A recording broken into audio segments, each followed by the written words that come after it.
Olá, sejam bem-vindos ao primeiríssimo Hoje é Dia D. Meu nome é José Luiz e antes de começar o vídeo de fato eu queria explicar o que é o Hoje é Dia D. Hoje é Dia D é um projeto criado e desenvolvido por mim que falará sobre dias. Mas quais dias? Os dias em que os vídeos vão ao ar. No caso, esse vídeo falará sobre o dia 23 de setembro. E qual será o conteúdo dos vídeos? Eu vou falar sobre informações gerais, acontecimentos históricos, assinaturas de tratados, invasões de países, início e fim de guerras, nascimento e morte de pessoas importantes e algumas curiosidades. Os vídeos estarão divididos em 4 blocos: acontecimentos históricos, nascimentos, mortes e dia D, que não vai ser nada mais do que curiosidades. Esse é o episódio piloto e espero que você goste. Roda a vinheta!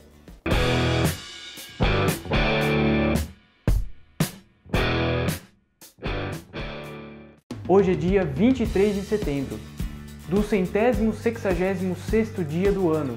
Faltam 99 dias para acabar o ano, e hoje acontece o equinócio de primavera no hemisfério sul e o equinócio de outono no hemisfério norte. Agora, aos acontecimentos históricos.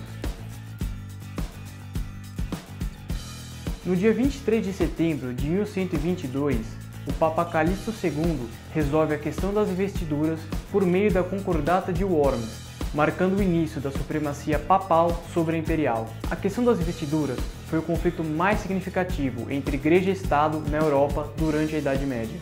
Nos séculos XI e XII, muitos papas lutaram contra a intromissão de monarcas nas investiduras, ou seja, nas nomeações de eclesiásticos. O conflito aconteceu porque desde o século VII, em alguns reinos europeus, era comum a intromissão de reis, imperadores e nobres nas nomeações de clérigos. Essas nomeações, ou investiduras, representavam claramente os interesses pessoais do monarca e de seu reino, o que contribuía para que a corrupção entre os membros do clero fosse grande. Em 1059, o Papa Nicolau II promulga a bula In Nomine Domini, estabelecendo que quem nomearia o Papa seriam os cardeais da Igreja Romana.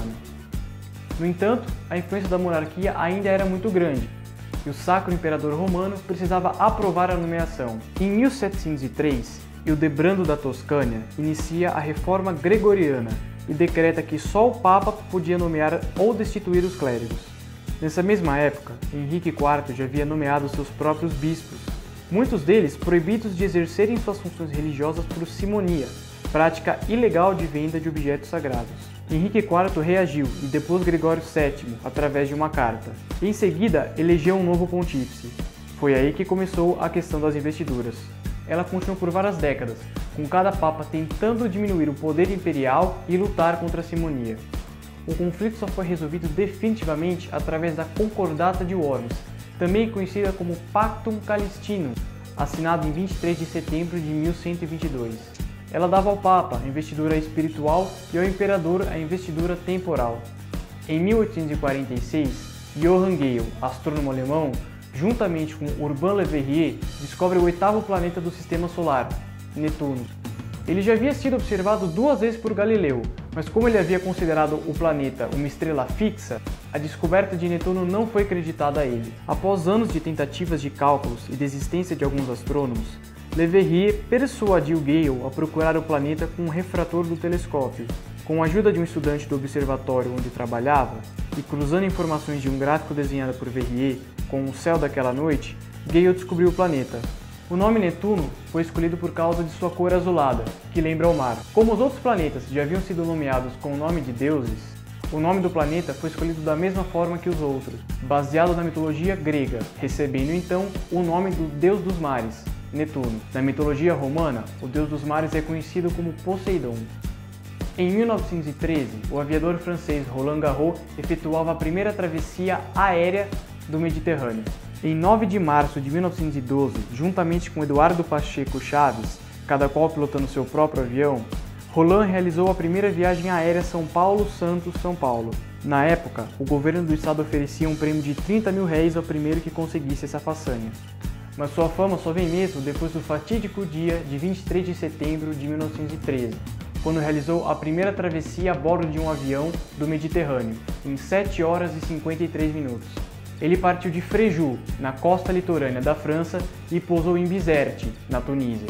Durante o voo, um dos motores avariou e o pouso foi feito restando apenas 5 litros de combustível. Como homenagem, seu nome foi dado ao torneio de Grand Slam de tênis realizado todos os anos na França. E agora, vamos ver quem nasceu? No dia 23 de setembro de 63 a.C., nascia César Augusto, primeiro imperador romano. Ele governou Roma de 27 a.C. até sua morte, em 14 d.C. Junto com Marco Antônio e Lépido, Augusto formou o segundo triunvirato, forma de governo encontrada para tentar resolver a crise da República Romana.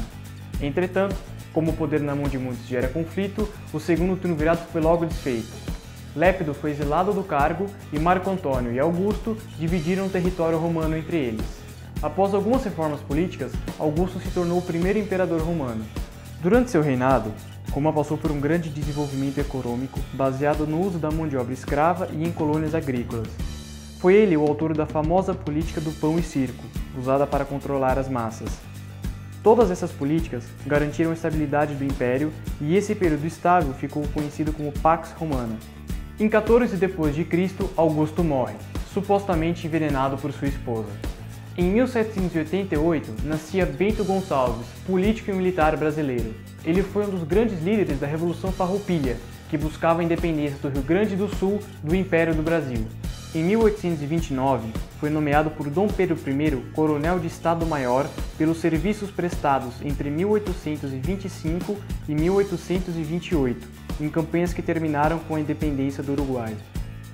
Entretanto, em 1834, ele foi denunciado como rebelde e destituído do comando militar da província do Rio Grande. Lutou na Revolução Farroupilha e morreu de pleuresia 2 anos após o fim da revolta. A Revolução Farroupilha ganhou sua versão para a TV com A Casa das Sete Mulheres, exibida em 2003 pela Rede Globo e reprisada já 2 vezes pelo canal Viva. Na minissérie, Bento Gonçalves era interpretado por Werner Schunemann. E fazendo aniversário hoje, temos o atual vice-presidente da República, Michel Temer, nascido em 1940. Temos também Paulo Ricardo, baixista e vocalista da banda RPM. Completando 52 anos, Paulo Ricardo já atuou como Samuel na novela Esperança da Rede Globo. E é chegado o momento de luto. Vamos ver quem morria na história? Em 23 de setembro de 1939, morria o psiquiatra austríaco e fundador da psicanálise Sigmund Freud. Ele iniciou seus estudos pela utilização da técnica de hipnose como forma de acesso aos conteúdos mentais no tratamento de pacientes com histeria. Ao observar pacientes, elaborou a hipótese de que a causa da doença era psicológica e não orgânica. Essa hipótese serviu de base para outros de seus conceitos, como o do inconsciente. Freud também é conhecido por suas teorias dos mecanismos de defesa, repressão psicológica e por criar a utilização clínica da psicanálise como tratamento da psicopatologia, através do diálogo entre o paciente e o psicanalista. Ele também acreditava que o desejo sexual era a energia motivacional primária da vida humana, conhecida como libido. Fatos como a cura de pacientes pelo diálogo e a morte de um colega por overdose do antidepressivo mais famoso da época, a cocaína, levaram Freud ao abandono das técnicas de hipnose e o uso de drogas para utilizar uma nova metodologia, a cura pela conversa, ou seja, a psicanálise, em favor da interpretação de sonhos e da livre associação, como via de acesso ao inconsciente. Suas teorias e seu tratamento foram muito controversos no século XIX e continuam sendo debatidos até hoje, mas, de qualquer forma, suas teorias serviram como base para a psicologia atual. E em 1973, morria o poeta chileno Pablo Neruda. Ele nasceu em 1921 e estudou pedagogia em francês na Universidade do Chile. Chegou a ser cônsul em Rangnu, na Birmânia, e em 1945 foi eleito senador, quando leu para mais de 100 mil pessoas no estádio do Pacaembu, em homenagem ao líder comunista Luiz Carlos Prestes. Em 65, lhe foi outorgado o título de doutor honoris causa pela Universidade de Oxford, na Grã-Bretanha.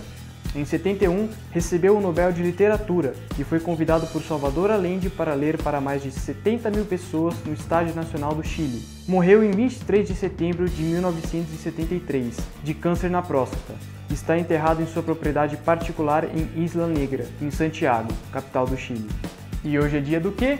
Vamos ao quadro Dia D.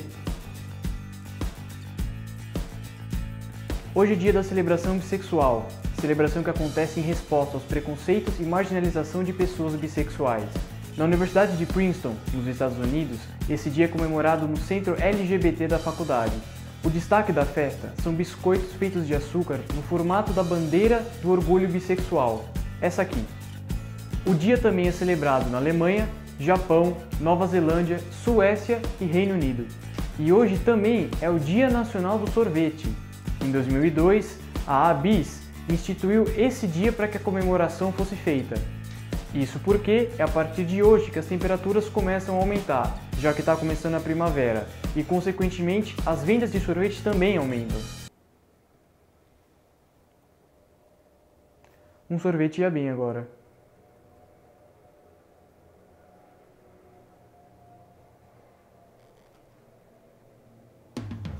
E por hoje é só, aqui acaba o primeiro Hoje é Dia D. Espero que vocês tenham gostado.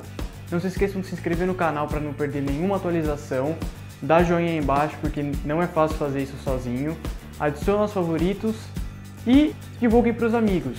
Se você tem alguma sugestão, crítica, quem sabe quiser sugerir um dia para eu fazer o vídeo, quem sabe possa ser o dia do seu aniversário, eu posso até te mandar um parabéns, comenta aqui embaixo.